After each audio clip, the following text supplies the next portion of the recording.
నమస్తే. ఎన్నో విషయాలు మనకి కథల రూపంలో మనకి నిరంతరం అందిస్తూ ఉన్నారు. పంచతంత్ర కథల్ని చాలా దిగ్విజయంగా కంప్లీట్ చేసుకోవడం జరిగింది. మనందరికీ సుపరిచితులు గౌరీశంకర్ సార్. గౌరీశంకర్ సార్‌ని నేను కథల రూపంలోనే కలవడం నిజంగా ఒక రకంగా అది యాదృచ్ఛికంగా జరిగిన కంటిన్యూగా అన్ని కథలే మాట్లాడుకుంటూ ఉన్నాం. మున్ముందు చాలా విషయాలు మాట్లాడాలి అన్న సంకల్పంతో ఉన్నాం.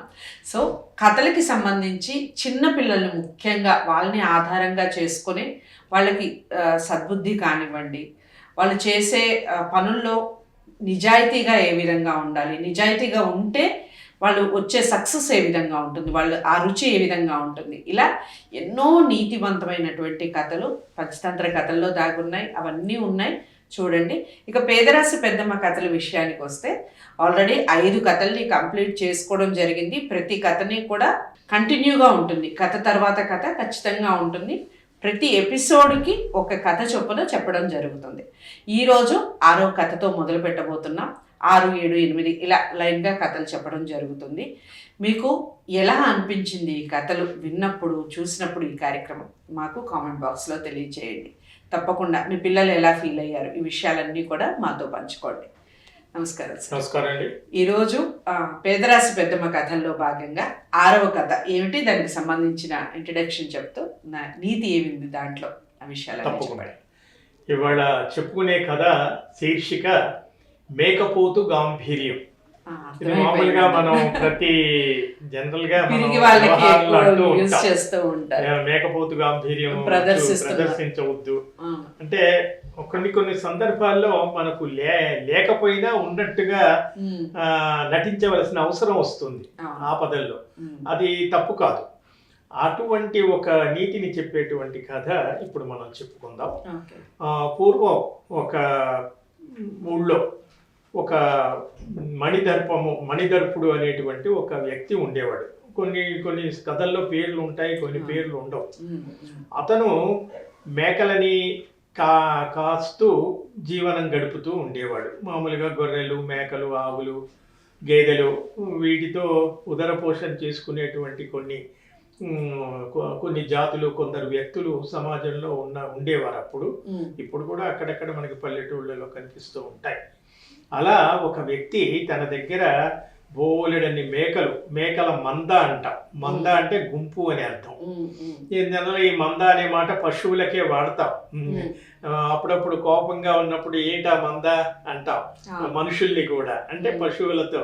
అలా మంద అంటే గుంపు అని అర్థం. ఇక్కడ అతనికి బోలెడన్ని మేకలు, ఒక పెద్ద మంద ఉండేది, ఒక పెద్ద గుంపు. సాధారణంగా మేకలు ఇవి జంతువులు ఉన్నప్పుడు ఉదయం లేవగానే వాటిని మేతకు అడవుల్లోకో వనాల్లోకో బాగా గడ్డి ఉన్న చోటికి తీసుకెళ్తూ ఉంటారు. అలా ఈ మణిదర్పుడు అనేటువంటి వ్యక్తి తన మేకలనంతా కూడా ప్రతిరోజు తీసుకెళ్ళినట్టుగానే ఒకరోజు తీసుకెళ్తూ ఉంటాడు. అయితే ఈ ఉన్న మేకలలో ఒక మేక అంటే అతనికి బాగా ఇష్టం, అమితమైన ప్రేమ. పైగా దానికి ఒక పేరు కూడా పెడతాడు, కృష్ణుడు అని. కృష్ణుడు అంటే బహుశా మేక నల్లగా ఉంటుందేమో, కానీ కృష్ణుడు అనే పేరు కథల్లో మనకు కనిపిస్తుంది. కొన్ని వందల మేకల మందలో ఈ కృష్ణుడు అనే మేక ఇతనికి ఎందుకో బాగా ఇష్టం. తన సొంత పిల్లల్లాగా దాన్ని అల్లారు ముద్దుగా పెంచుకుంటూ చూసుకుంటూ ఉంటాడు.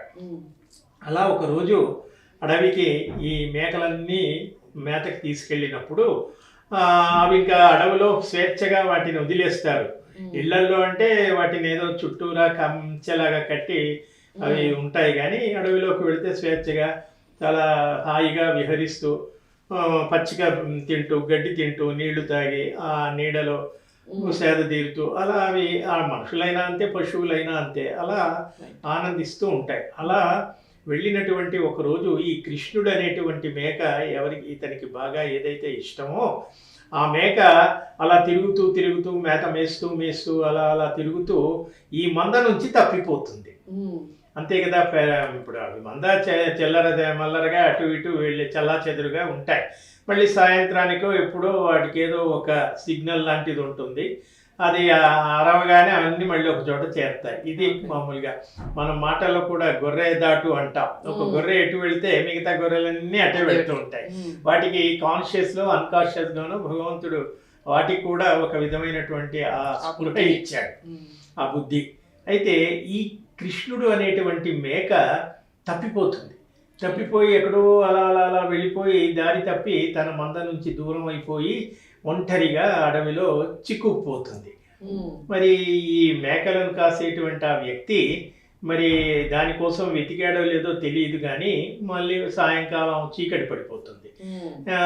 మనకి కథ అంతా ఇటువైపే నడుస్తుంది. కాబట్టి ఆ మందం తీసుకొని అతను వెళ్ళిపోయి ఉంటాడు, వెతికి వెతికి విచారంతో వెళ్ళిపోయి ఉంటాడు. ఇక్కడ అది ప్రధానం కాదు.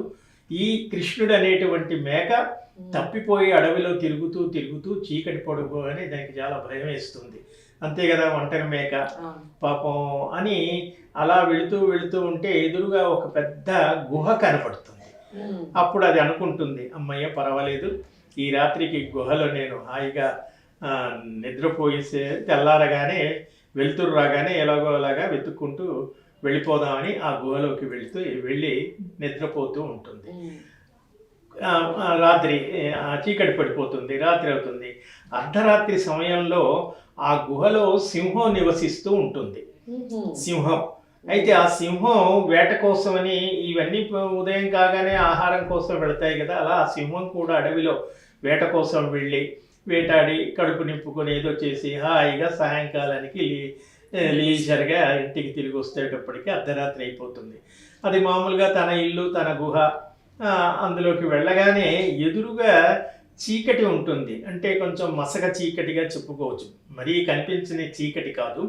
ఆ చీకట్లో ఆ ఎదురుగా మేక ఉంది కదా, ఆ మేక యొక్క కొమ్ములు చాలా పదునుగా మెరుస్తూ కనబడుతుంటాయి చీకట్లో. ఆ మేక పూర్తి ఆకారం సింహానికి కనబడదు, ఆ కొమ్ములు కనబడతాయి. తర్వాత మేక యొక్క కళ్ళు చిన్న లైట్ దీపాల్లాగా మిణుకుమంటూ మెరుస్తూ ఉంటాయి. మీరు చూడండి, చీకట్లో పిల్లి కళ్ళు, కొన్ని జంతువుల కళ్ళు, ఆ చిమ్మ చీకట్లో కూడా జంతువుల కళ్ళు ఒక స్పార్క్ లాగా, మన లైట్ లాగా, టార్చ్ లాగా కనపడతాయి. ఈ సింహం వెళ్ళేటప్పటికి ఆ పదునైన కొమ్ములు, ఆ రెండు కళ్ళు, మెరుస్తున్నటువంటి రెండు కళ్ళు, తర్వాత ఆ మేకకి గడ్డ ఉంటుంది. మగ మేకలకి గడ్డ, పొడవాటి గడ్డం నిగనిగ మెరుస్తూ, ఇవి మాత్రమే ఆ చీకట్లో కనపడతాయి, కానీ దాని యొక్క శరీర ఆకృతి కనపడదు. అప్పుడు సింహం చూసి, అదేంటి నా ఇంట్లోకి ఎవరు చొరబడ్డారు, ఇదేదో వేరే జంతువుల, మేక అని పోల్చుకోదు, తెలియదు, అది మేక అని తెలియదు. అప్పుడు ఎవరో వచ్చి నా ఇంట్లో చొరబడ్డారు, ఇదేదో కొత్త జంతువులా ఉంది అని సింహం ఒక్కసారి భయపడుతుంది. భయపడి నాకంటే బలమైనటువంటి జంతువు వచ్చిందేమో, నా కోసం ఎదురు చూస్తుందేమో, నన్ను ఏమైనా చంపుతుందేమో. సింహం చాలా మృగరాజు, అడవికే మృగరాజు. సింహం దాని ముఖంలో కొంచెం భయం కనపడగానే ఇది సింహం పరిస్థితి. ఎదురుగా మేక సింహం లోపలికి రాగానే దానికి భయం. అసలు సింహం కంటే మేకకే ఎక్కువ భయం ఉండాలి, దానికి కూడా భయం బలమైంది కాబట్టి. అది చీకట్లో ఏం చేస్తుంది, ఈ సింహం కూడా పూర్తి ఆకారంగా కనపడదు. సింహం కనపడుతుంది కానీ ఏదో ఆ కళ్ళు అవి కనపడగానే అప్పుడు దాని ముఖంలో ఆ భయం ఈ మేక కనిపెడుతుంది. ఆహా, వీక్నెస్ ఇక్కడ మనిషిలో ఇద్దరు వ్యక్తుల మధ్య లేదని తెలిస్తే అవతలి వాడి వీక్నెస్ ఏదన్నా మనకు దొరికితే దాన్ని క్యాష్ చేసుకుంటాం. ఈ ఏక కూడా ఆ సింహం అలా రాగానే దాని ముఖంలో భయం రేఖ, ఆ ఛాయ అది చూడగానే వెంటనే ఇది ఎవరు నువ్వు అని ఏదో అంటుంది. ఈ అడవికి మృగరాజును, నన్ను సింహం అంటారు అంటే, నువ్వు మృగరాజు, నువ్వేంటి, నిన్ను చూస్తూ ఉంటే బాగా బక్క చిక్కి అలా ఉన్నావు, అసలు నేను చంపాలని వచ్చాను, అది ఇదని మేక దబాయిస్తూ ఉంటుంది. ఇలా అప్పుడు మేక, సింహం ఈ రెండు కూడా సరేలే రేపు ప్రొద్దున చూసుకుందాం, నీ బలం ఎంతో నా బలం ఎంతో అని రెండు కూడా గమ్మున ఉంటాయి. అలా నెమ్మదిగా తెల్లవారుజామున ఏమవుతుంది, ఈ సింహాన్ని ఈ మేక తెల్లవారుజామున మళ్ళీ బెదిరిస్తుంది. నువ్వు జాగ్రత్త, నేను నీ మీద దూకి నిన్ను చంపి తినాలని వచ్చాను అంటే, నువ్వెవరు, అసలు కొత్త జంతువు, నేను ఎప్పుడూ చూడలేదు ఈ అడవిలో అని ఈ సింహం భయపడి మెల్లిగా తోకముడిచి వెనక్కి వెళ్ళిపోతుంది. అప్పుడు తెల్లవారగానే అప్పుడు ఈ మేక బయటికి వచ్చేసి సింహం పారిపోతుంది. ఈ దబాయింపులకి తెల్లవారే ముందు ఈ దబాయింపులకి సింహం భయపడి అది వెనక్కి వెళ్ళిపోతుంది. అప్పుడు ఈ మేక నెమ్మదిగా బయటకు వచ్చేసి సింహం బారి నుండి బయటపడ్డాను అని చెప్పేసి అలా చల్లారిపోతుంది, సూర్యోదయం అవుతుంది. అలా వెళుతూ ఉంటే ఈలోగా ఆ యజమాని ఎవరైతే ఉన్నారో వాడు మేక తప్పిపోయిందిగా కృష్ణుడు, వాడు తెల్లవాళ్ళు వెతుక్కుంటూ చివరికి ఈ మేక ఆ యజమాని ఇద్దరు కలుసుకోవడం కథ సుఖాంతం అవుతుంది. ఇక్కడ మనం తెలుసుకోదగింది ఏమిటంటే సింహం ఎప్పుడైతే దాని ముఖంలో ఏదో ఒక కొత్త జంతువు వచ్చి నా మీద, అంతే కదా, ఇప్పుడు పరాయి వాళ్ళు మన ఇంట్లోకి వస్తే కొంచెం భయంగా ఉంటుంది. ఆ భయాన్ని అడ్డు పెట్టుకొని సింహం బలమైంది కానీ మేక చాలా బలహీనమైంది. అంటే ఒక బలవంతుణ్ణి బలహీనుడు జయించాలి అంటే అవతలి మనిషి యొక్క మనస్తత్వం తెలుసుకొని మనం ఎదురుదాడి చేయాలి. చేస్తే ఆపద నుంచి బయటపడతా ఉన్నది ఇది. దీని శీర్షిక మేకపోతు గాంభీర్యం. మనకి మాటల్లో కూడా మనం చాలే మేకపోతు గాంభీర్యం చూపిస్తున్నాడు అని కూడా అంటాం. అది పరిస్థితి కదా. సో మీలో ఎంతమంది అసలు మేకపోతు గాంభీర్యం గల వాళ్ళు ఉన్నారు, ఆ విషయాలు కామెంట్ బాక్స్లో తెలియజేస్తూ, ఈ కథ ద్వారా మనం ఒక విషయం తెలుసుకున్నాం. ఏదైనా ఆపద వచ్చినప్పుడు లేదా ఏదైనా సందర్భం వచ్చినప్పుడు భయపడి వెనకడుగు వేస్తూ ఉంటారు చాలామంది. కానీ ఆ భయాన్ని కాస్త పక్కన పెట్టి ఎదుటి వాళ్ళలో ఉన్నటువంటి వీక్నెస్ని కానీ లేదా మన దగ్గర ఉండి ఎదుటి వాళ్ళలో లేని దాన్ని మనం కనిపెట్టగలిగితే ఖచ్చితంగా విజయం మనదే అవుతుంది.